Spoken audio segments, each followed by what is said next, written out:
Buenas, mi nombre es María Rivera y iniciaré la primera actividad de integración de mi grupo con el metabolismo de carbohidratos. En pantalla pueden ver un pequeño esquemita que para mí me complementó un montón y me facilitó para poder explicar lo que es el metabolismo de la glucosa en su primera fase, que se puede ver como la fase en que se requiere energía.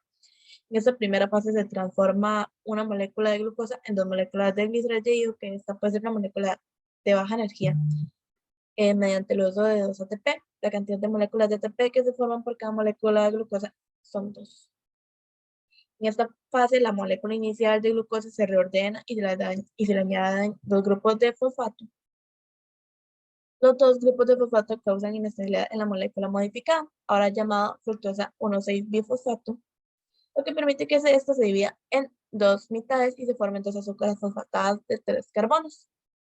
Puesto que los fosfatos utilizados en esos pasos provienen de ATP, se van a utilizar dos moléculas de ATP. Los dos azúcares de 3 carbonos formados cuando se descompone el azúcar inestable son diferentes entre sí. Solo uno, que es el gliceraldehído fosfato, puede entrar al siguiente paso. Sin embargo, el azúcar desfavorable de HP se puede convertir fácilmente en el isómero favorable, por lo que ambos completan la vía al final. En el siguiente esquema se complementa lo que es la segunda fase. En esta segunda fase, el gliceraldehído se transforma en un compuesto de alta energía, cuya hidrólisis genera una molécula de ATP, y como se generan dos moléculas de gliceraldehído, se obtiene en realidad dos moléculas de ATP. Esta fase es la que libera energía. Cada azúcar de 3 carbonos se convierte en otra molécula de 3 carbonos, piruvato, mediante una serie de reacciones. Estas reacciones producen dos moléculas de ATP y una de NADH. Dado que esta fase ocurre dos veces, una por cada dos azúcares de 3 carbonos, resulta 4 moléculas de ATP y 2 de NADH en total. Cada reacción de la glucólisis es catalizada por su propia enzima. La enzima más importante para la reducción de la glucólisis es la fosfofructosinasa, que cataliza la formación de la inestable de molécula de azúcar con dos fosfatos, fructosa y 1,6-bifosfato, como se dijo anteriormente en la fase que requiere energía. La fosfofructosinasa acelera o frena la glucólisis en respuesta a las necesidades energéticas de la célula. En resumen, la glucólisis se convierte en una molécula de la glucosa de 6 carbonos en dos moléculas de piruvato de 3 carbonos. El producto neto de este proceso son dos moléculas de ATP, 4 ATP producidos y 2 ATP invertidos, y dos moléculas de NADH. De esta manera, en la segunda fase se obtienen 4 moléculas de ATP. Finalmente, las reacciones responsables de este proceso es la exoquinasa, la PFK1 y la última, que es el piruvato de quinasa. Muchísimas gracias y ahora vamos con mi compañero.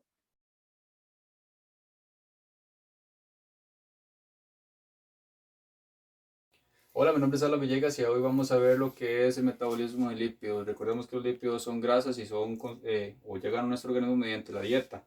Vamos a partir del hecho de que esos lípidos, ¿verdad?, van a estar ya en el tejido adiposo, ¿verdad? Ahí las adipocitos son los que se encargan de almacenar esas grasas en nuestro organismo.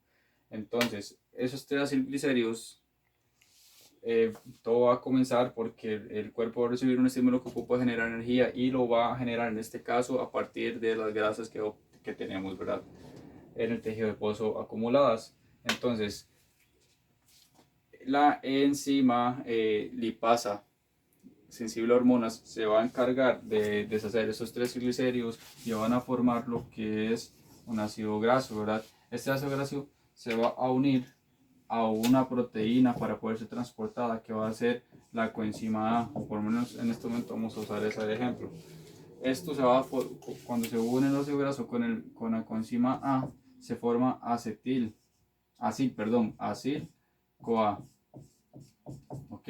Esto va a ser transportado en la sangre hasta el músculo esquelético, para donde va a intentar, o el cuerpo lo va a llevar a las células y de ahí a la mitocondria. Pero para que entre el acil-CoA a la mitocondria es necesario que se separe el CoA y el acil se una con una carnitina. Ver, la carnitina va a permitirle al acil entrar a la mitocondria y después de ahí se va a separar y el acil se va a volver a unir dentro de la mitocondria con otro CoA que va a estar presente. ¿Ok? Cuando se forma el acil CoA dentro de la mitocondria de nuevo, se va a llevar a cabo el proceso de beta oxidación. ¿Verdad? Aquí lo que consiste es que ese ácido graso, ¿verdad? Ese ácido CoA va a ser separado en grupos de 2 carbones para formar acetil-CoA. Ok, pero esta beta oxidación, donde separe esos carbones, ¿verdad? En grupitos de 2, y que en este momento estamos usando de ejemplo un ácido graso de 12 carbones, ¿verdad? Porque vamos a obtener 6 grupitos, 6 acetil-CoA, ¿verdad?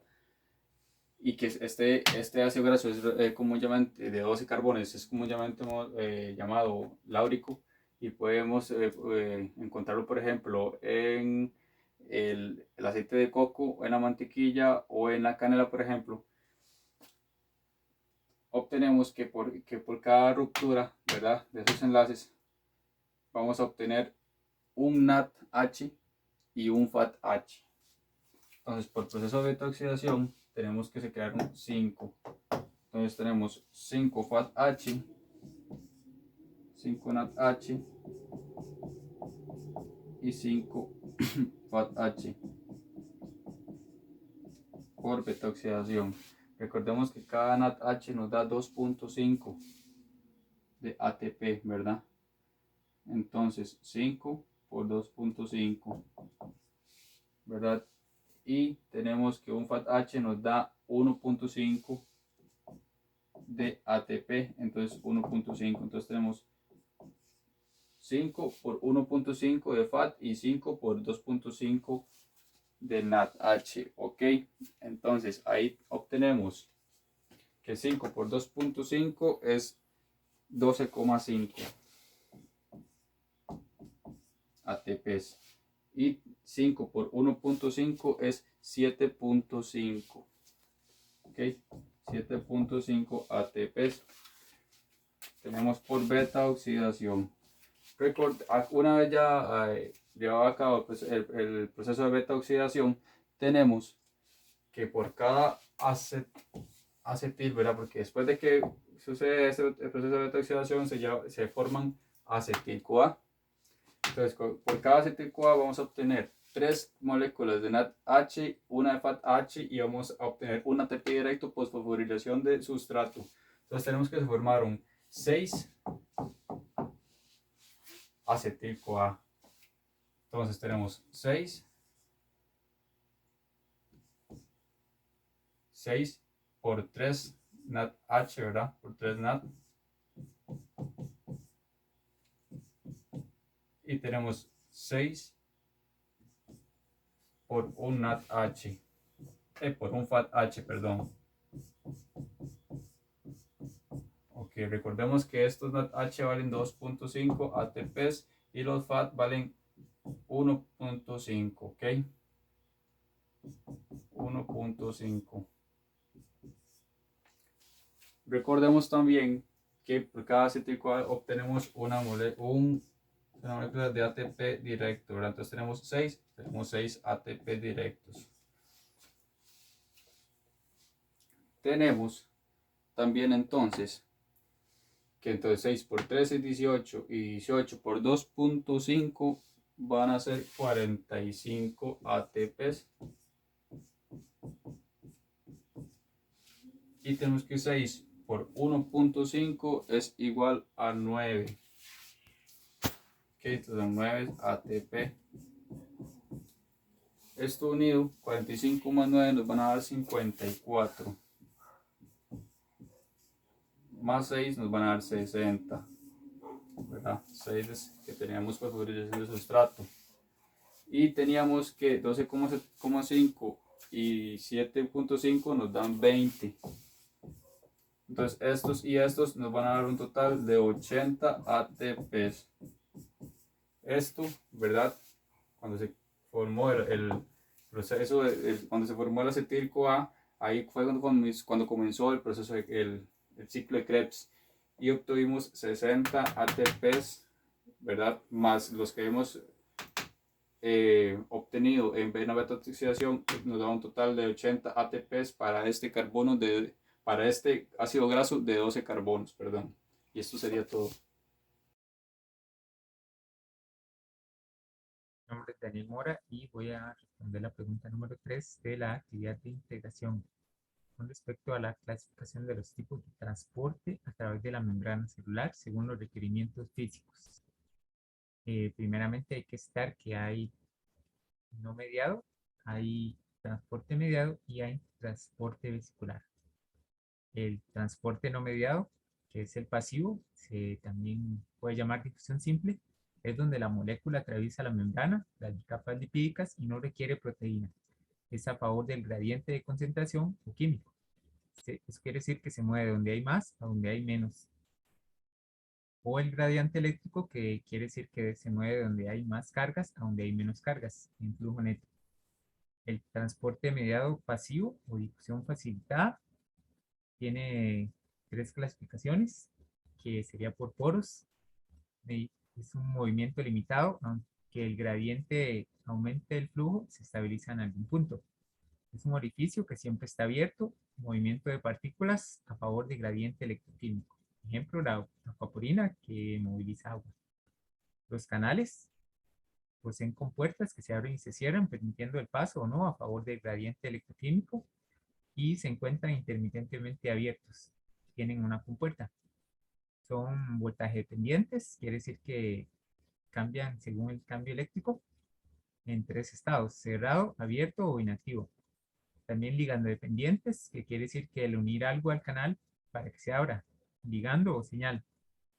Operados por segundos mensajeros, que quiere decir que están vinculados a otras proteínas intracelulares o mecanosensibles. Quiere decir que se da una respuesta ante un cambio en el tamaño o citoesqueleto de la célula. Los transportadores en difusión facilitada nunca se comunican el líquido extracelular con el líquido intracelular. Tiene clasificación que sería por comportamiento energético. Pueden ser electrogénicos, ya que el transportador no moviliza las cargas en números iguales, saca más cargas de la que está ingresando y genera un cambio eléctrico. Ejemplo, el NBC, que transporta un cloruro y tres carbonatos de manera neta, son dos cargas negativas. O puede ser electroneutro, que quiere decir que saca una carga positiva e ingresa una carga positiva. Esto quiere decir que la movilización de las cargas netas es cero. No se modifican las cargas por efecto del transportador. El ejemplo sería el NKCC, que moviliza un sodio, un potasio y dos cloruros en la misma dirección. Un comportamiento también por movimiento de sustancias sería uniporte, que solo transporta una sustancia. Ejemplo sería el GLUT, que solo transporta la glucosa. Otro comportamiento será el cotransporte, donde dos o más sustancias se movilizan. Este se divide en dos, que sería el sinporte, donde dos o más sustancias se movilizan en la misma dirección. El ejemplo sería el SGLT, que transporta glucosa y sodio en la misma dirección. Y el antiporte o intercambiadores, que moviliza sustancias en maneras inversas. Ejemplo, la bomba sodio-potasio TPasa, que saca sodio e ingresa potasio. El último sería el transporte vesicular, que forma vesículas en endocitosis, que esto hace mediada por receptor, donde un receptor en la membrana de la célula se une a una sustancia al receptor y eso genera que una porción de la membrana se pliegue sobre sí misma, creando una vesícula. El ejemplo sería el receptor LDL. La siguiente sería la fagocitosis. Por un microbio o bacteria, que sería un componente sólido, se forman pseudópodos que protruyen de la célula y envuelven a la sustancia en cuestión en una vesícula de manera encapsulada hacia adentro de la célula. Y la última sería la pinocitosis, que es similar a la fagocitosis, pero se ingresan partículas líquidas disueltas en un sólido.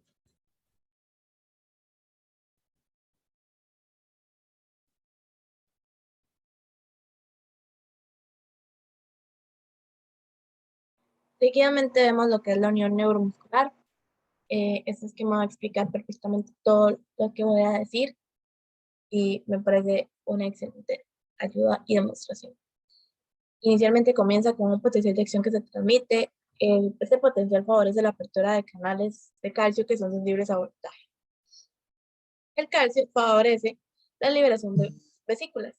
Las vesículas contienen neurotransmisores que se liberan específicamente en la unión neuromuscular. La acetilcolina se une a receptores que son receptores nicotínicos, receptores inotrópicos, por lo tanto, entran iones principalmente de sodio. La entrada de este sodio genera corrientes de entrada polarizantes y esas corrientes de entrada entonces van a generar un potencial postsináptico excitatorio que también se conoce como potencial de placa motora. Este potencial de placa motora va a favorecer la activación de canales de sodio sensibles al voltaje. Los canales de sodio sensibles de voltaje van a favorecer el inicio de un potencial de acción en la fibra muscular. Y ese sería el inicio del fenómeno de la contracción muscular.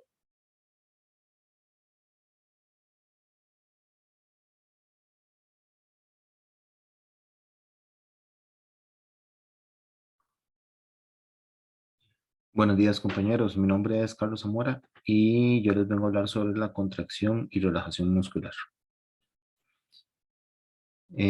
Para poder explicarles mejor la contracción muscular, voy a compartir la pantalla.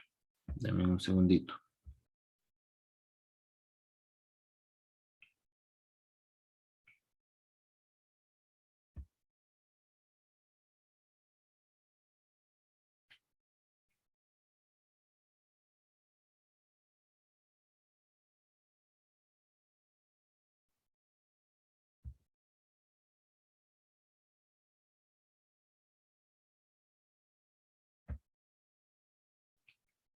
Ok.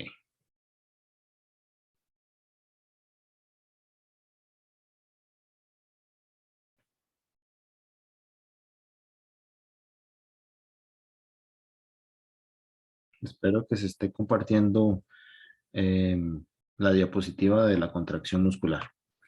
Ok. Iniciemos.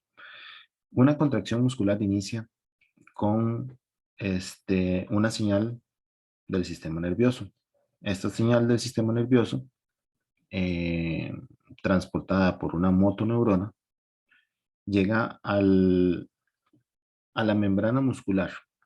En esa membrana muscular, por medio del potencial de acción,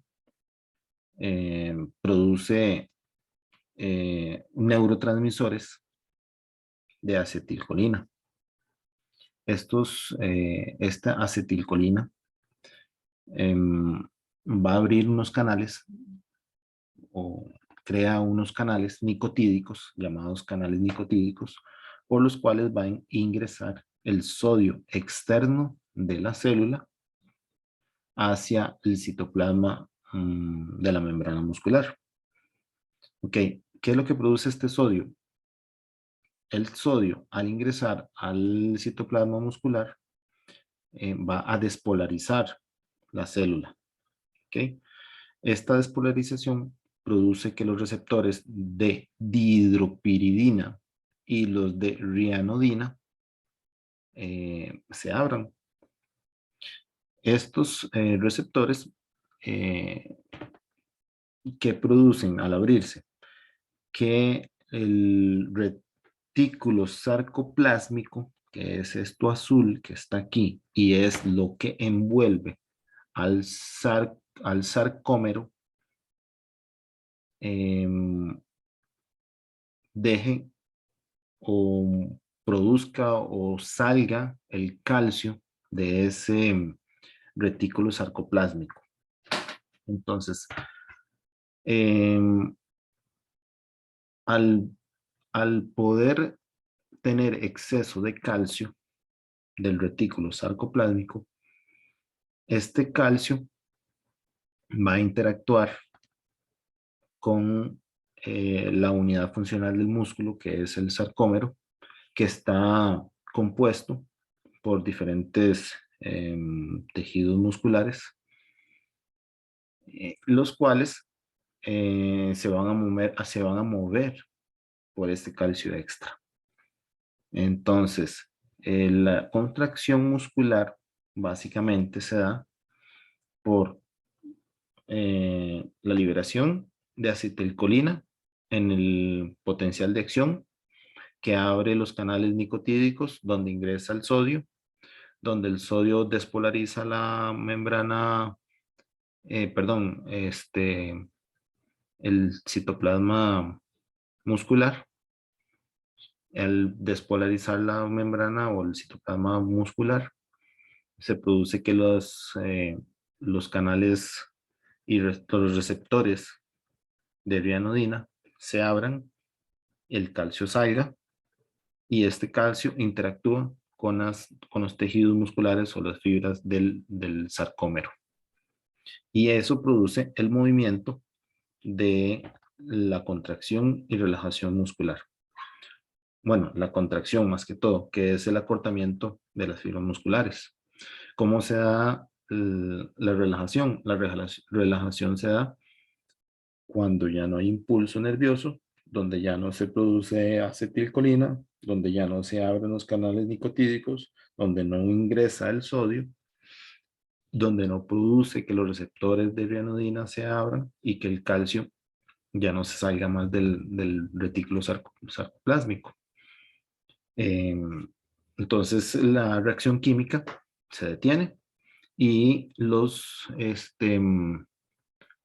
fibras o como podría decirse, los proteínas musculares vuelven a su posición normal. ¿Ok? Básicamente es contracción y relajación muscular.